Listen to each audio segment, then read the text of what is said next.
Kristin. Thanks for tuning in to my channel. I have two dishes to share with you in this video. Two dishes that are using elk meat. My family likes to go hunting every year, and this past season, quite a few of them were able to shoot an elk. And so we ended up with quite a bit of elk meat, and I've been experimenting more and more with different recipes, but substituting elk meat. And so both of these recipes turned out really well. I was able to really kind of, well, you know how elk meat has just kind of more of a gamey taste? And in these recipes, that is just complemented really well with different spices and herbs. And I'm not really one for the really gamey taste, but in these recipes you can't taste it really at all. And but you can feel free to substitute regular ground beef if that's what you have. That's what I normally have, but like I said, we have quite a bit of elk meat to use that up. And hey, it's totally organic, and it just, you totally can't get any more organic than that. So clean eating, right? So anyway, I'll just get going on the video. I hope you like it, and if you have elk meat, I hope that you try these, or any kind of wild game meat. I hope that you try these recipes because they turned out really well. My family liked them, and so let's get going.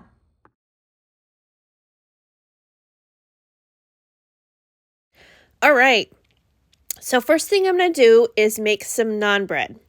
So I have 1 cup of warm water, about 110 degrees, and I'm putting in 1 teaspoon of honey. You can substitute sugar if that's what you have. I just like to use honey in place of sugar because I have it. And then stir the sugar into the warm water.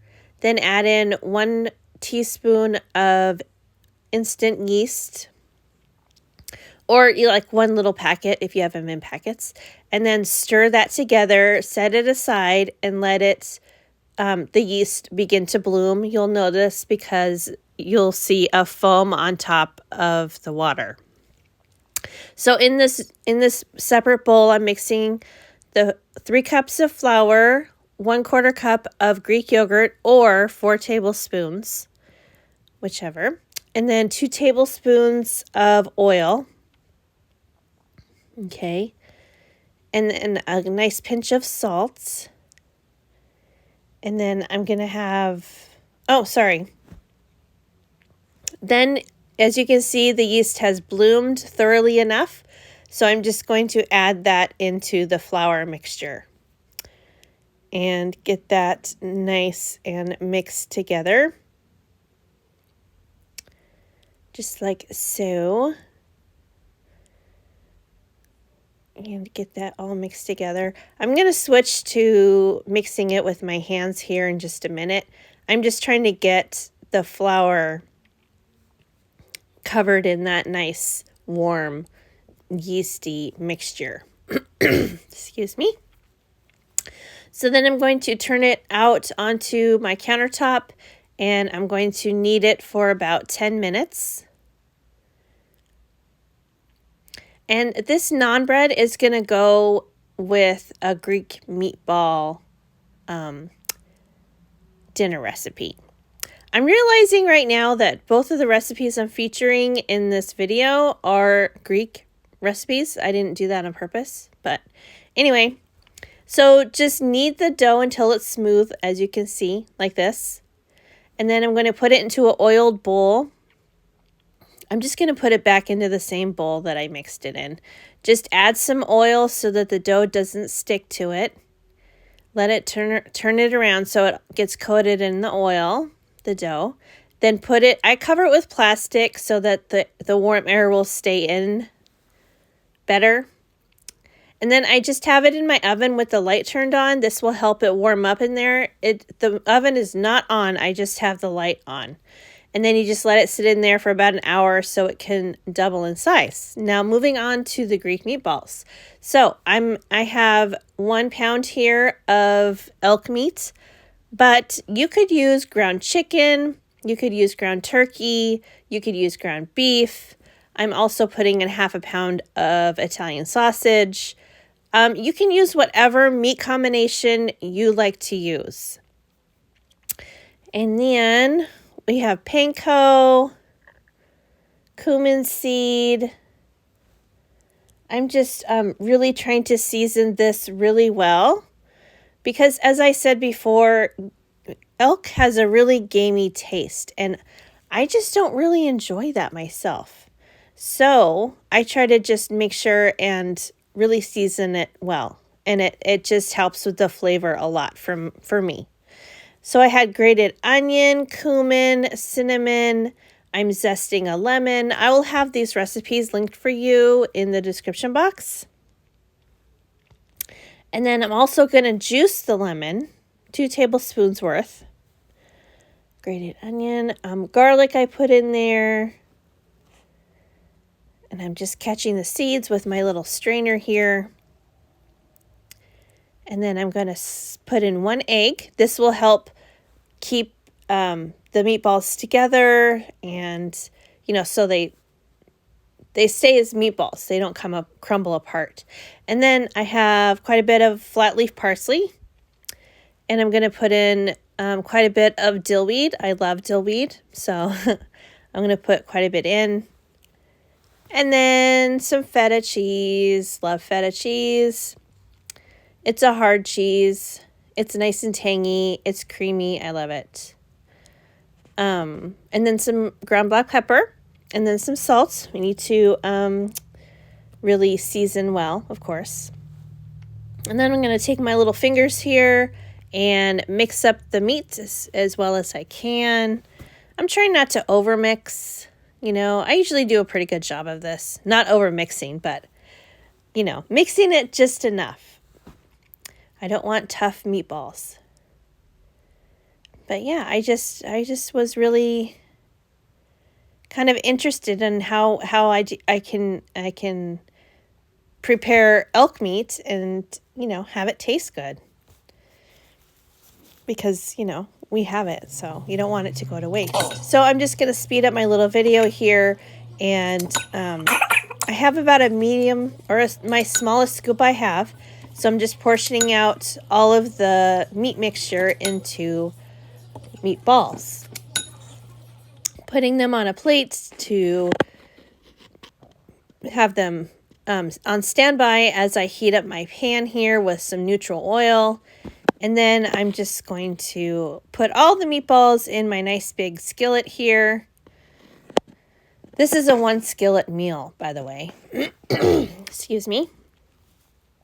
But I'll just put them in there so that they can get a nice sear on the outside. I have the pan on about medium-high heat. I'm going to fill this pan up, so I want there to be quite a bit of heat going on in this pan because we don't want to, you know, cool it down, and you just don't want your meatballs to steam. As you can see, I have a really nice sear, a nice hard sear. I'm trying to turn them around and get a nice sear on all sides. But once your meatballs are done, it's not going to take very long, you know.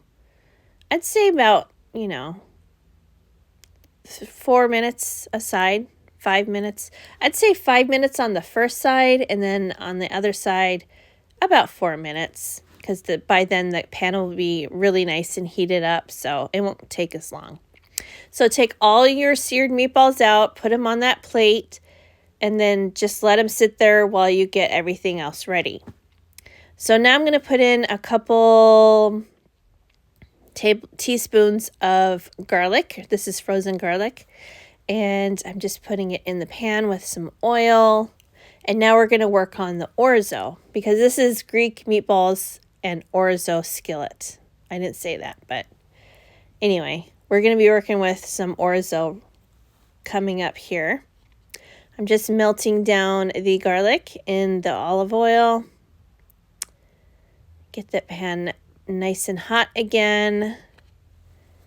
And then I'm going to get 1 cup of uncooked orzo. I had just shy of a full cup here, so I had some other little pastina in my pantry, so I'm going to supplement with that. And at this point, our goal is to just toast the orzo a little bit.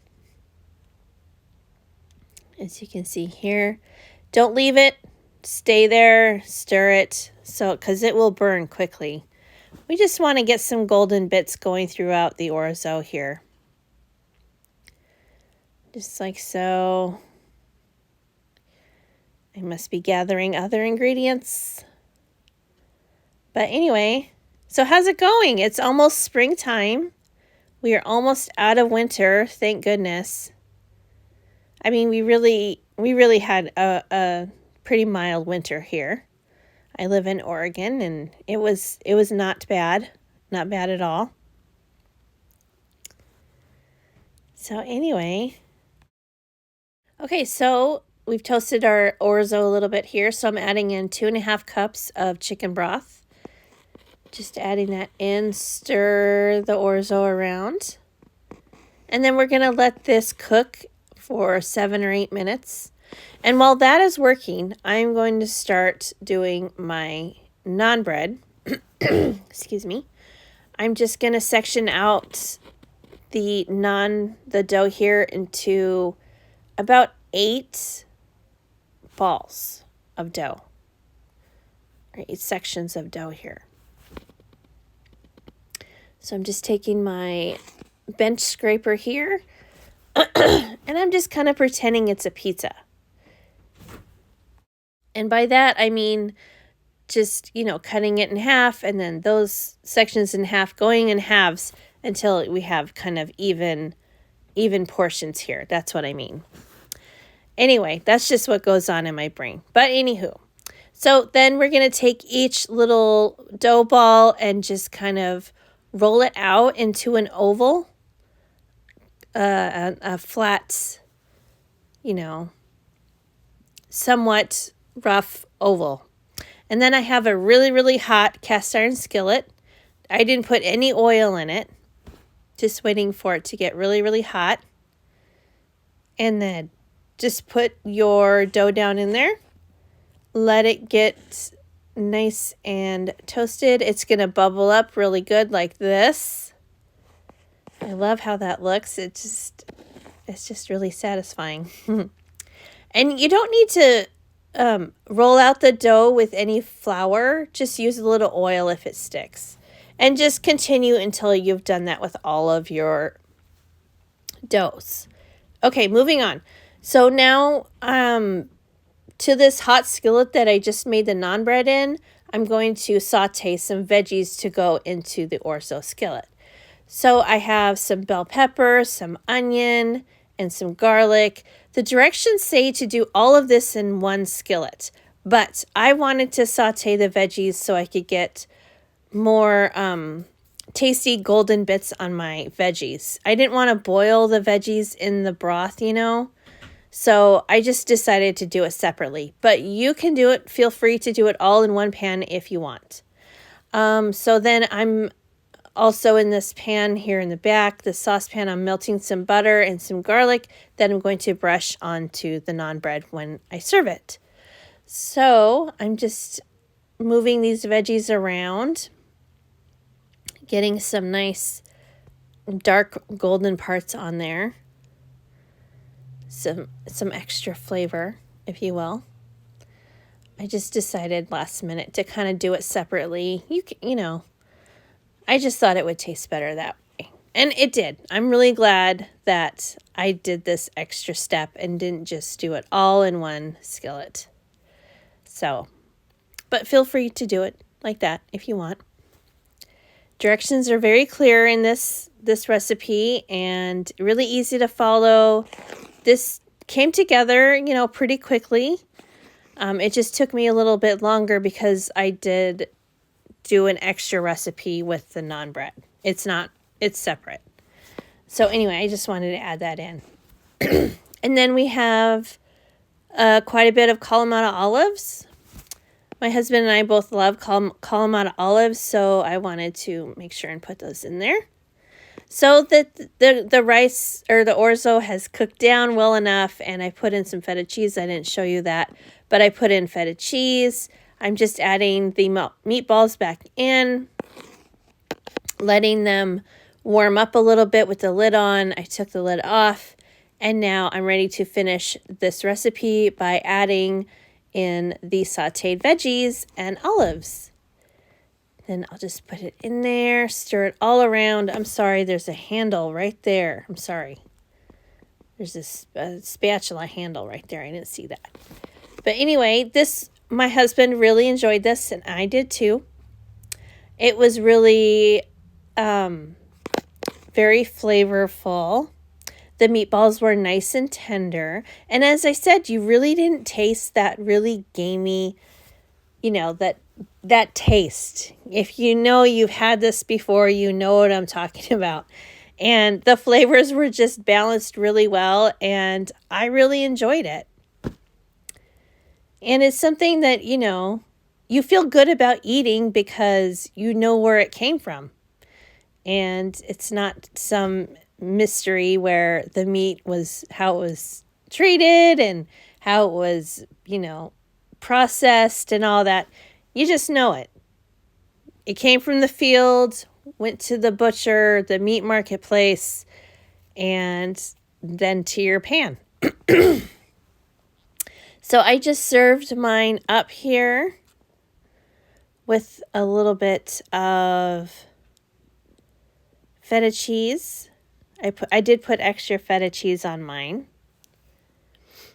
And here we go. And these are the naan breads. They look delicious.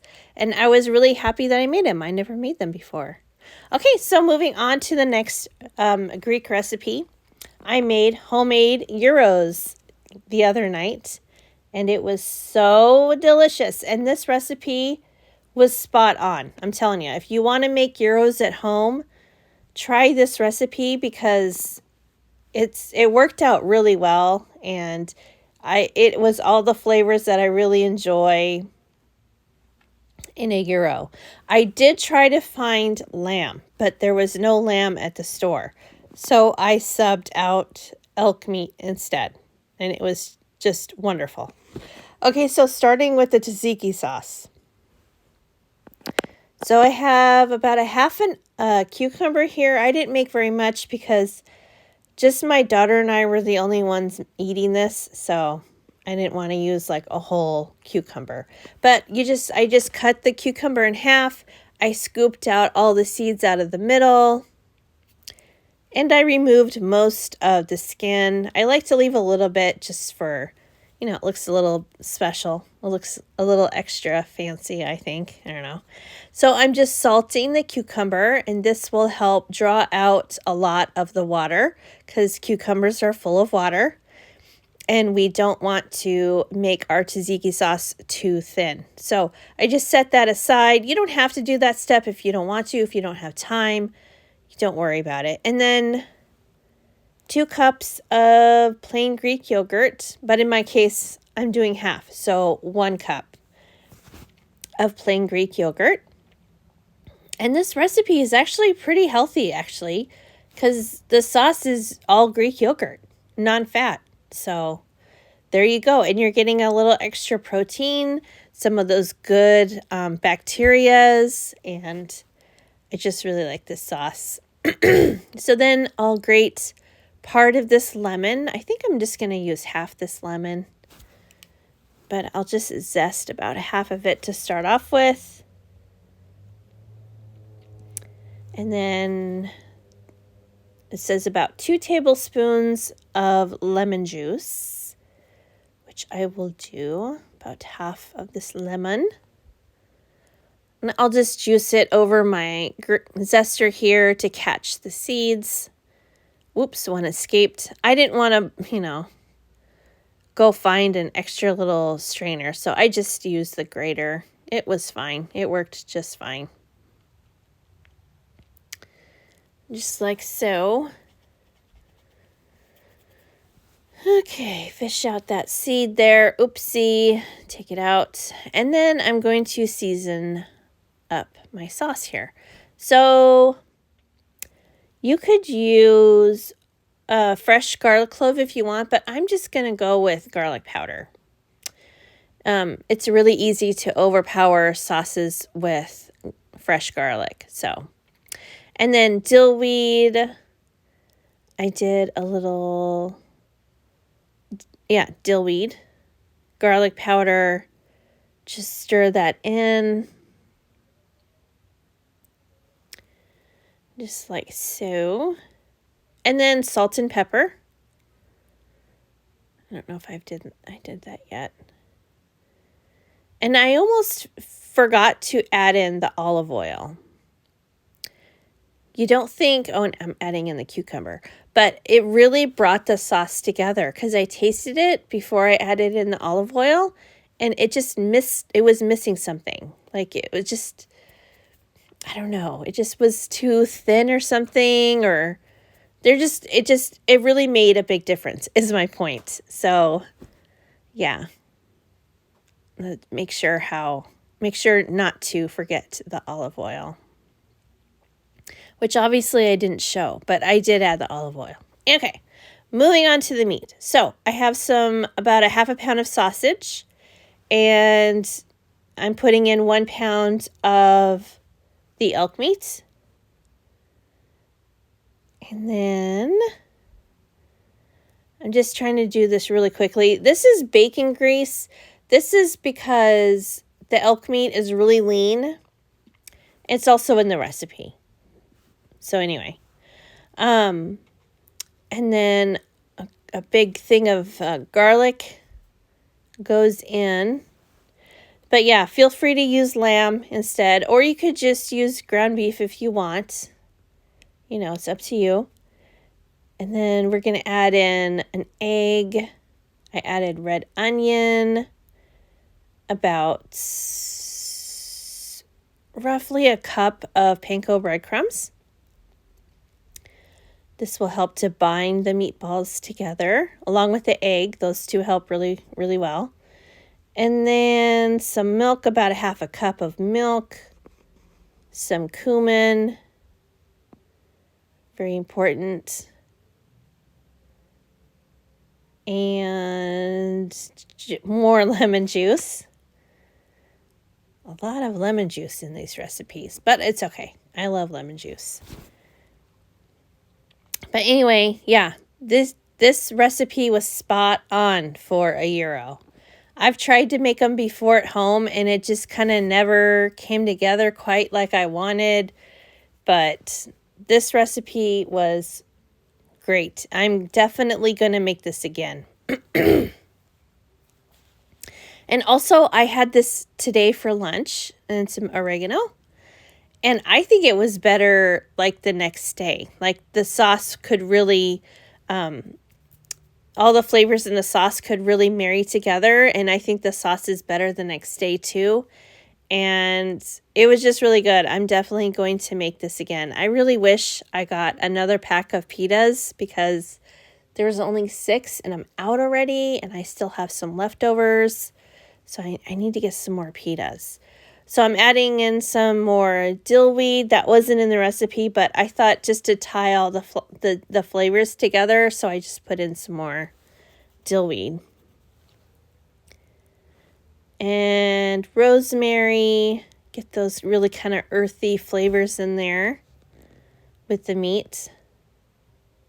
And like I said, like there was no gamey taste in this meat. Like it was perfect.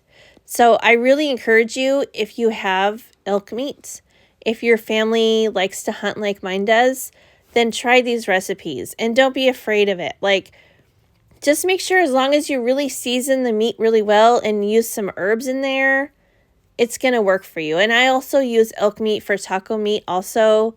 And, you know, it works really well. And it's pretty healthy for you, I think, too. Okay, so now I'm forming the patties. So I have, I use a scoop to scoop out the patties, and then I just kind of put them down on a parchment paper like this, and I just kind of use my hand to form each patty into an oval like so. They're pretty thin and they're gonna cook pretty quickly. So here they are, all smashed out, ready to go in the oven. And let me see. It was pretty warm. What was it? Oh my goodness. Let me see.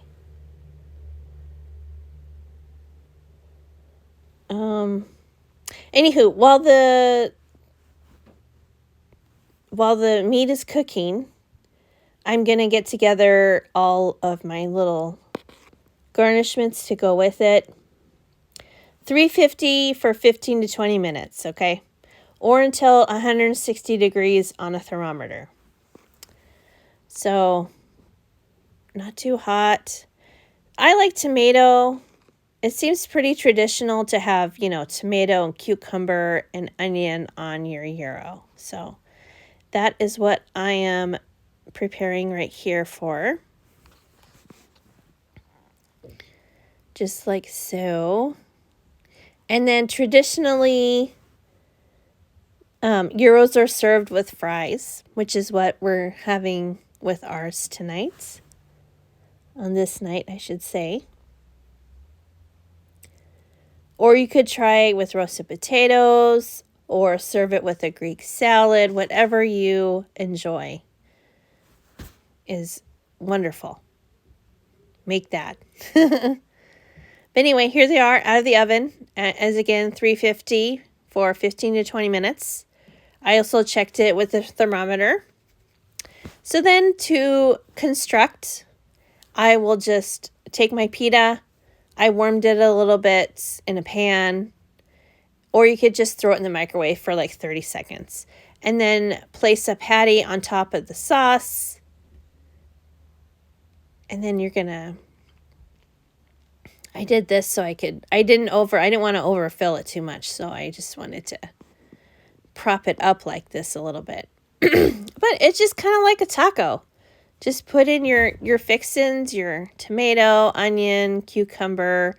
I did add some more sauce to mine. I love tzatziki sauce. And some more feta cheese. And this dinner was delicious, let me tell you. And I'm going to eat this for lunch probably tomorrow too. It's just really, really good. So I hope you make I hope you make both of these Greek Mediterranean style recipes, and I hope that you really enjoy them just like my family has. And this is delicious. Look how that looks. It is so good. I love it. So thank you for tuning in. I'm sorry it's been a while since my last video. Life has been lifing a lot lately. So anyway, I'm getting back to it, and I hope to see you in the next video. Bye-bye.